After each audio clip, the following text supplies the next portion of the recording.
अस्सलाम वालेकुम class. Last lecture में हम लोगों ने एंड किया था सेल्स फोर्स प्रोडक्टिविटी से। सेल्स फोर्स प्रोडक्टिविटी पे ख़त्म किया था और इसकी डेफिनेशन के बारे में पढ़ा था कि सेल्स फोर्स प्रोडक्टिविटी क्या है।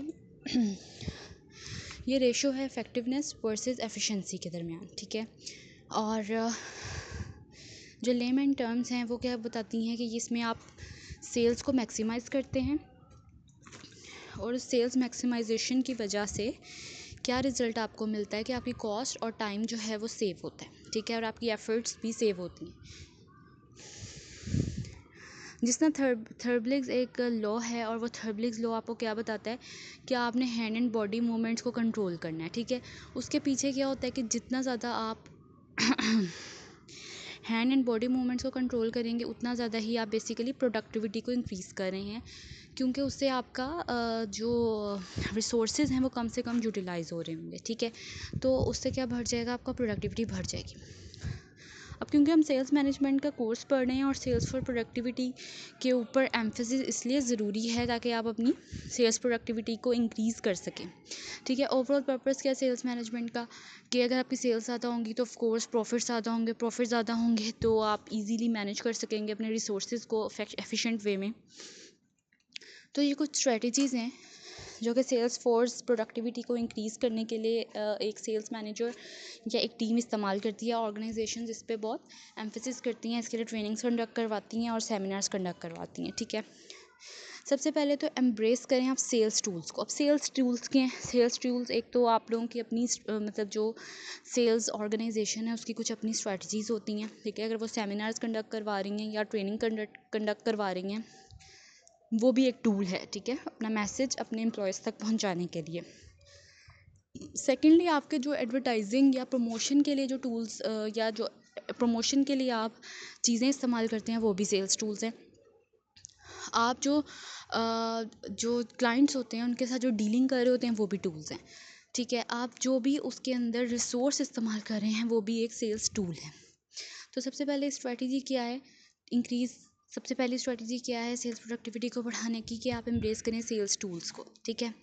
Second is track and measure sales activities. अब आपने अब मतलब फॉर इंस्टेंस कि कोई आपने न्यू हायरिंग की है और उस न्यू हायरिंग में आपने जो भी बंदा रखा है उसके पास बाइक नहीं है या गाड़ी नहीं है। अब क्योंकि आपको उसको पहुंचाना है क्लाइंट तक, उसके लेम एक्सक्यूजेस आपने नहीं सुनने बार बार, आप क्या करेंगे या कंपनी क्या करेगी, उसको एक बाइक परचेज़ करके दे देगी या गाड़ी परचेज़ करके दे देगी, जो भी उसका रैंक होगा उस रैंक के अकॉर्डिंग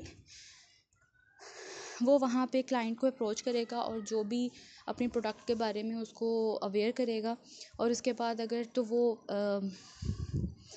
तो वो विलिंग है तो वो आपके साथ डील कर लेगा, अदरवाइज़ वो रिजेक्ट कर देगा उस सेल्स कॉल को और आपकी जो डील है वो वहाँ पे ख़त्म हो जाएगी, ठीक है। तो जो भी उस चीज़ के लिए आपने रिसोर्सेज इस्तेमाल किए हैं वहाँ तक पहुँचाने के लिए अपने एम्प्लॉय को, और फिर वहाँ से जो फीडबैक आएगा वो एक ऑर्गेनाइजेशन के लिए इम्पॉर्टेंट होता है। तो इसमें आप क्या कर रहे हैं, आप सेल्स टूल का इस्तेमाल कर रहे हैं। आप सेल्स टूल में आप देखें एक तरह से वो कन्वेंस भी आ गई जो कि इस्तेमाल की जा रही है एक मैसेज को दूसरी जगह तक पहुँचाने के लिए, वो भी आ गया, सेल्स टूल भी इस्तेमाल हो गया और आपने उसके बाद क्या किया, ट्रैक और मेजर भी कर लिया किसको, सेल्स एक्टिविटीज़ को। अब जब वो वहाँ तक पहुँचेगा आपको पता चल जाएगा कि इसने ये वाली चीज़ यूज़ की है, इसके इतना पेट्रोल लगा है। मतलब अगर एक ऑर्गेनाइजेशन चाहे तो वो इन चीज़ों को भी ट्रैक कर सकती है। वो आपकी गाड़ी में आपकी बाइक में ट्रैकर फिट करवा सकती है कि आप उसको कितने एफिशिएंट वे में इस्तेमाल कर रहे हैं, ठीक है। तो एक तरह के एक दूसरी स्ट्रेटजी क्या है कि आप ट्रैक करें और मेजर करें सेल्स एक्टिविटीज़ को। कि अगर आपने कोई प्रमोशनल कैंपेन स्टार्ट की है तो आप देखें कि उस प्रमोशनल कैंपेन से आपकी सेल्स में कितना इंक्रीज़ आया या डिक्रीज़ आया, ठीक है। इसी तरह third point is establish a schedule and routine. आप एक स्केड्यूल सेट करें, ठीक है, एक रूटीन सेट करें कि डेली लेट सपोज एक टीम है, एक ऑर्गेनाइजेशन है, उसकी एक टीम है, ठीक है। वो सुबह आके सबसे पहले ऑफिस में रिपोर्ट करें। ऑफिस में रिपोर्ट करने के बाद वो आगे अपनी अपनी डेस्टिनेशन पे या जो टेरिटरीज़ जो एरियाज़ उनको सेल के लिए साइन किए गए हैं वो वहाँ पे रिपोर्ट करें और वहाँ पे रिपोर्ट करने के बाद ऑर्डर लेकर आएँ, वापस ऑफिस आएँ, फिर आगे उसको डिलीवर कर दिया जाएगा ऑर्डर को। एक ये प्रोसेस होता है, ठीक है। अब ये अक्सर ये होता है कि आपको ऑफिस आने की ज़रूरत नहीं है, आप डायरेक्ट क्लाइंट के पास जाएँ, उनसे मीटिंग करें। अगर तो कोई ऑर्डर आता है तो आप इन्फॉर्म कर दें। तो ये भी एक सेट करना बहुत इंपॉर्टेंट है। एम्प्लॉयज़ को पता होना चाहिए कि उन्होंने किस तरह इसको चीज़ों को रिवाइज़ करना है। फिर अगर आपके टारगेट्स अचीव नहीं हो रहे, टारगेट्स पूरे नहीं हो रहे, तो फिर आपके लिए इम्पॉर्टेंट है कि आप एम्प्लॉयज़ को गाइड करेंगे उन्होंने किस प्रोसेस के थ्रू ऑर्डर लेना है, किस प्रोसेस के थ्रू टारगेट को पूरा करना है।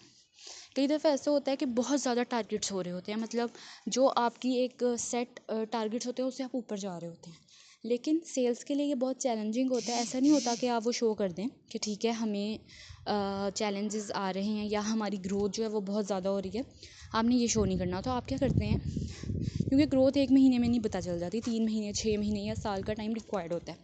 तो वो जो आपका एक्स्ट्रा काम आ रहा होता है वो आप आगे अगले मंथ में ट्रांसफ़र कर देते हैं, उससे बैलेंसिंग में रहते हैं आप। तो ये भी सारी स्ट्रेटजीज़ हैं या ग्रोथ को इन्हांस करने के लिए सारे टैक्टिक्स हैं जो ऑर्गेनाइजेशंस या सेल्स मैनेजर्स यूज़ करते हैं, और वो अपने एम्प्लॉयज़ को भी इसके मुतालिक गाइड करते हैं।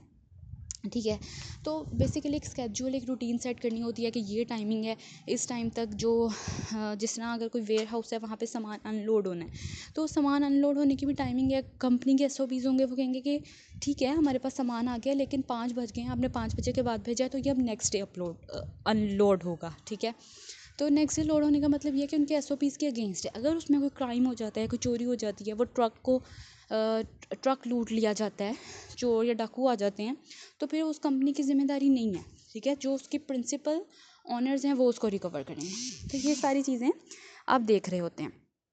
उसके बाद क्या करते हैं जी, डेली गोल सेट करने होते हैं। वही बात कि जो आपका मैनेजर है उसने आपको बताना है कि आज आपका ये एरिया है, यहाँ से आपने कोशिश करनी है कि 50 ऑर्डर्स या 30 ऑर्डर्स या 80 ऑर्डर्स आप लेकर आएँ। ठीक है, तो वो डेली गोल्स आप सेट करते हैं।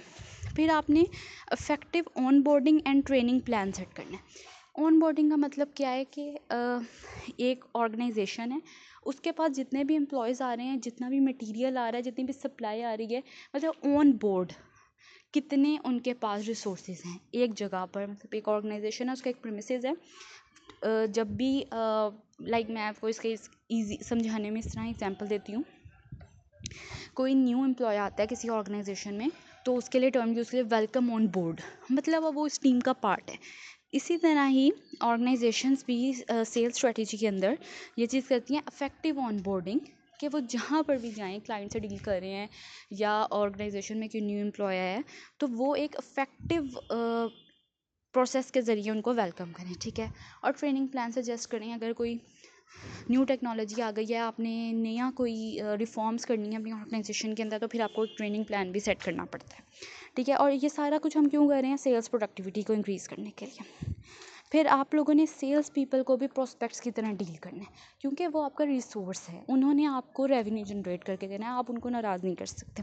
ठीक है, over communicate with your team, ज़्यादा से ज़्यादा अपने टीम के साथ कम्युनिकेट करने की कोशिश करनी है आपने, ताकि वो सेटिस्फाइड हैं। उनको मोटिवेट करना है, उनका अकाउंटेबिलिटी नेटवर्क ऐसा नहीं है कि आपने उनको टास्क दिया उसके बाद आपने उनको उनके उस पर छोड़ दिया कि ठीक है ये हमें ला देंगे। आपने फॉलोअप रखना है, आपने उनका चेक रखना है। ठीक है, इस्टेब्लिश लीड क्वालिफिकेशन और स्कोरिंग फ्रेमवर्क, ऑफ कोर्स उनको इवैल्यूएट करना है, जिस तरह परफॉर्मेंस अप्रेजल्स होते हैं परफॉर्मेंस को इवैल्यूएट करने के लिए, इस तरह सेल्स की भी डेली या क्वार्टरली परफॉर्मेंस के लिए उन्होंने हेड्स या लीड्स सेलेक्ट किए होते हैं, वो रिपोर्ट्स देते हैं मैनेजर्स को या हायर अथॉरिटीज़ को। नेक्स्ट क्लास में मैं इसको दोबारा कंटिन्यू करती हूँ।